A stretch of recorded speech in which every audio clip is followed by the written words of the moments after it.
Same to same उसी डाटे में अगर वाइंड कर देंगे तो निश्चित आपकी जो मोटर है वो जल जाएगी। जो कंपनी ने डाटा डाल करके दिया है वो डाटा अपने पंखे के अंदर नहीं डालना है। खास करके सीलिंग फैन मिस्टेक औरों ने किया है या आपसे पहले हो गया है वो अब दोबारा से ना हो पाए। तो दोस्तों इसकी ताकत भी आप बढ़ा सकते हैं। क्या पंखे की वाइंडिंग करने के बाद भी, कैपेसिटर बदलने के बाद भी, बेरिंग बदलने के बाद भी, नई पंखड़ी लगा देने के बाद भी आपके पंखे की स्पीड बढ़ती नहीं है? क्या उसके अंदर से जैसे नए पर हवा आती थी वैसे हवा नहीं आती है?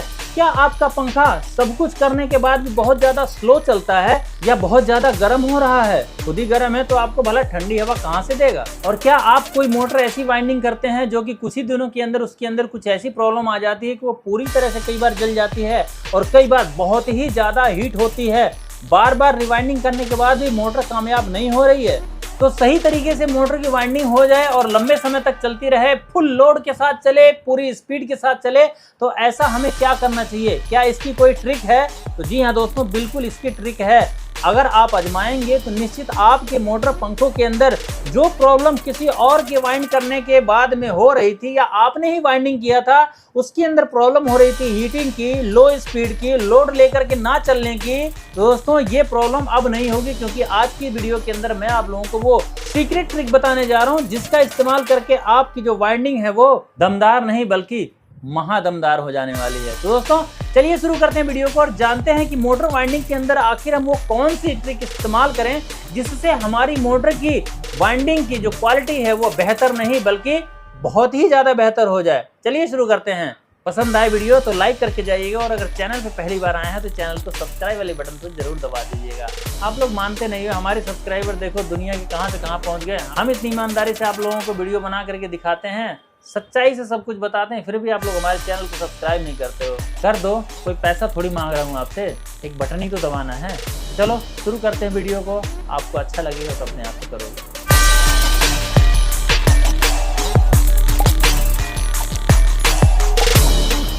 दोस्तों मान लीजिए आपने किसी मोटर की वाइंडिंग की नई और उस मोटर की वाइंडिंग करने के बाद में कस्टमर आपसे कहता है कि भाई साहब इसके अंदर जैसी स्पीड पहले थी ना वैसी स्पीड अब नहीं है, या उसके अंदर मान लीजिए कि स्पीड हो गई, पूरी स्पीड में चल रहा है, लेकिन वो जो मोटर है, वो जो पंखा है, चाहे वो कूलर का हो चाहे सीलिंग फैन हो, वो बहुत ही ज़्यादा गर्म हो रहा है। तो आखिर इसका क्या कारण है? क्योंकि अगर आपका मोटर और पंखा बहुत ज़्यादा गर्म होता रहेगा तो निश्चित उसकी जो कॉइलें हैं कुछ इस तरह से जल जाएंगी, एकदम सुलग जाएंगी, उसके अंदर से धुआं उड़ने लग जाएगा, आपका घर पूरा धुएं से भर जाएगा। इसलिए दोस्तों जब भी आप अपने मोटरों की, पंखों की वाइंडिंग करते हैं, चाहे हाथ से कर रहे हो चाहे मशीन से कर रहे हो, तो आप लोगों को हमारी ये बात जो मैं आप लोगों को बताने जा रहा हूँ इसको जरूर याद रखना है, ताकि आपसे जो मिस्टेक औरों ने किया है या आपसे पहले हो गया है वो अब दोबारा से ना हो पाए। तो दोस्तों इसमें करना क्या है आप लोगों को कि मान लीजिए आपने किसी पंखे की वाइंडिंग करी, ठीक है, वाइंडिंग आपने मतलब इसकी स्टैंपिंग वगैरह देख करके किया, इसके अंदर से जितनी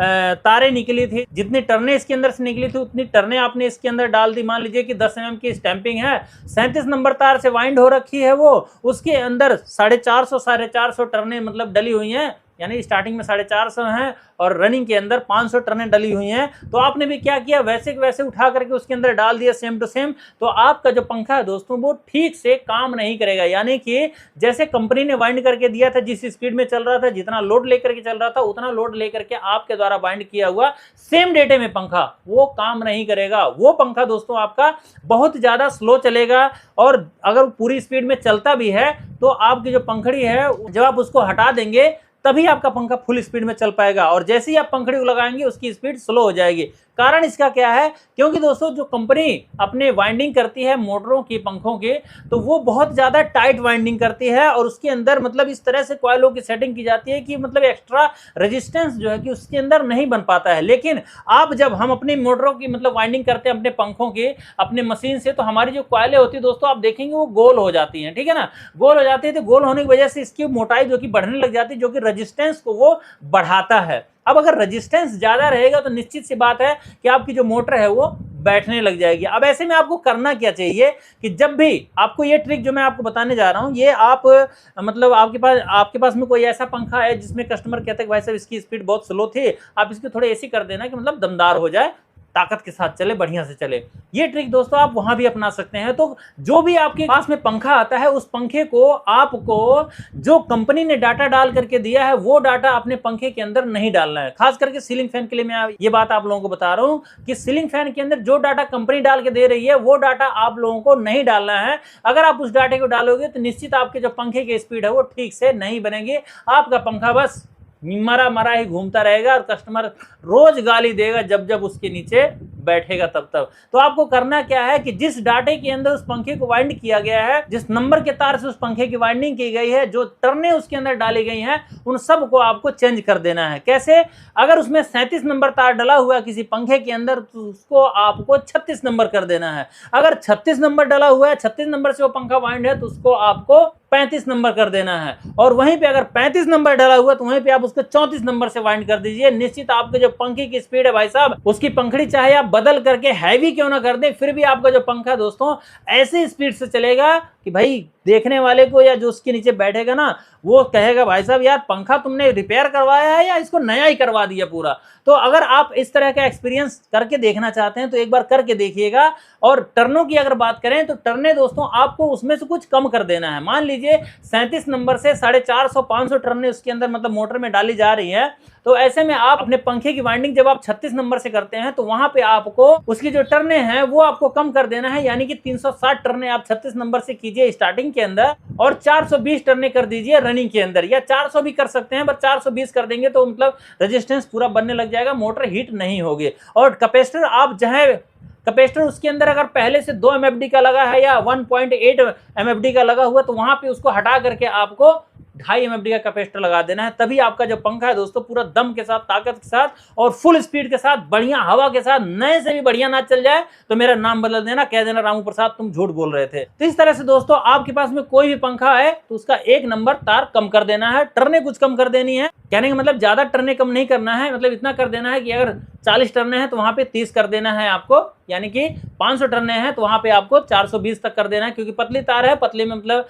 मोटा कर देंगे तो उसमें कवर कर लेता है उस चीज को। ठीक है, तो इसके अंदर आपको इस ट्रिक का इस्तेमाल करना है। और अगर बात करें हम अपनी दूसरी मोटरों की भाई जिसकी हम हाथ से वाइंडिंग करते हैं तो इसका हम क्या करें। ठीक है, इसकी स्पीड, इसकी ताकत को हम कैसे बढ़ाएं दोस्तों। इसकी ताकत भी आप बढ़ा सकते हैं वायर बदल करके ही, सेम टू सेम वही तरीका इसके अंदर अपनाना है। अगर आप मान लीजिए कि हमने इस पंखे की वाइंडिंग कर दिया, ठीक है, और इसकी मतलब स्पीड नहीं बन रही है ठीक से, तो इसके अंदर हम स्पीड बढ़ाने के लिए या इसकी ताकत को बढ़ाने के लिए, जैसे इसकी मान लीजिए पंखड़ी कई बार किसी की हल्की होती है, किसी की हैवी होती है, तो हैवी होगी तो पंखड़ी उतनी स्पीड से नहीं चल पाएगी जितनी हल्की वाली चल पाएगी। यानी प्लास्टिक वाले की स्पीड आप जानते हैं आरपीएम उसका ज्यादा ही हो जाता है किसी भी मोटर पंखे के अंदर लगी हुई हो तो यहाँ पे दोस्तों जैसे कि आप देख सकते हैं यहाँ हमने वाइंडिंग किया इसको, तो वाइंडिंग करने के बाद में इसकी अगर आप सलाटें देखेंगे ध्यान से तो इसके अंदर मतलब कुछ जगह है।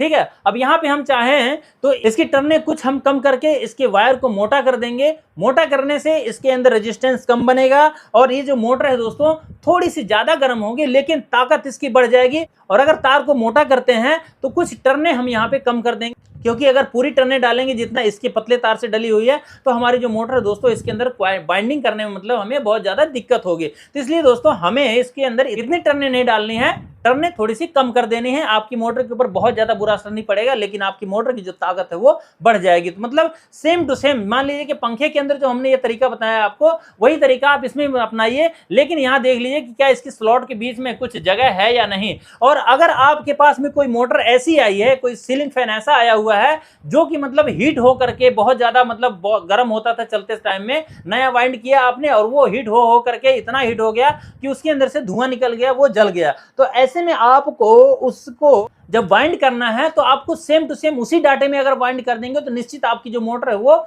जल जाएगी। इसलिए आपको वहां पर एक ट्रिक ये अपनानी है कि आपको जो इसके अंदर पहले से ही डाटा डला हुआ है उस डाटा को नोट करना है, पक्का नोट कीजिए। लेकिन नोट करने के बाद में आपको क्या करना है कि उसके अंदर से आपको तार का जो गेज है उसको पतला कर देना है। यानी कि अगर इसके अंदर मान लीजिए कि 30-32 नंबर तार डला हुआ है तो वहीं पे दोस्तों आपको इसके तार को जो कि बदल करके इसके साइज को बदल करके 31 और 33 कर देना है, जिससे कि दोस्तों आपकी मोटर थोड़ी लूज हो जाएगी। अब लूज हो रही है, उसको भरने के लिए, उसको कवर करने के लिए आपको क्या करना है, इसकी टर्ने कुछ बढ़ा देनी है। यानी कि 10-10, 15-15 टर्ने आप बढ़ा दीजिए और बढ़ाने के बाद में आप इसकी वाइंडिंग कर दीजिए। तो जो दिक्कत इसके अंदर पहले आती थी कि भैया हीट होता था बहुत ज्यादा और पंखा पंखा हमारा मतलब गरम गरम हवा देता था, कूलर गरम गरम हवा देता था, तो ऐसे में आपका जो कूलर है वो फुल स्पीड में तो चलेगा ही, हल्का फुल्का 2-4 मतलब स्पीड कम होगी उसकी, यानी 1400 में से 1350 आरपीएम हो जाएगा। लेकिन दोस्तों आपका जो पंखा है वो लंबे समय तक मोटर वो चलती रहेगी और आपके मोटर के अंदर जल्दी से प्रॉब्लम नहीं आएगी।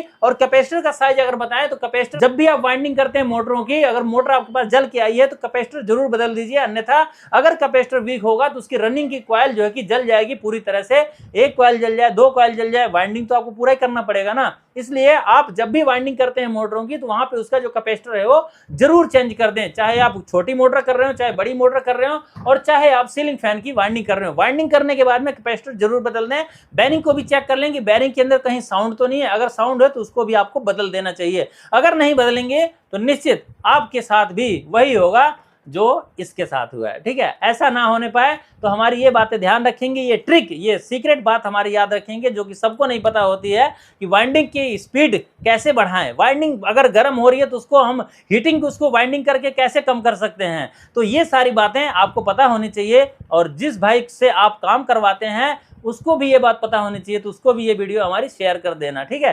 तो कैसी लगी जानकारी आप लोगों को कमेंट करके मुझे जरूर बताइएगा। और इस तरह की जानकारी, इस तरह की वीडियो के लिए अगर आपने हमारे चैनल को अभी तक सब्सक्राइब नहीं किया है तो वो भी कर लीजिएगा, क्योंकि हमारे चैनल पर इस तरह की कमाल की वीडियो आप लोगों के लिए आती ही रहती हैं। तो चलिए मिलते हैं किसी नेक्स्ट वीडियो में किसी नई जानकारी के साथ, तब तक के लिए नमस्कार, जय श्री राम।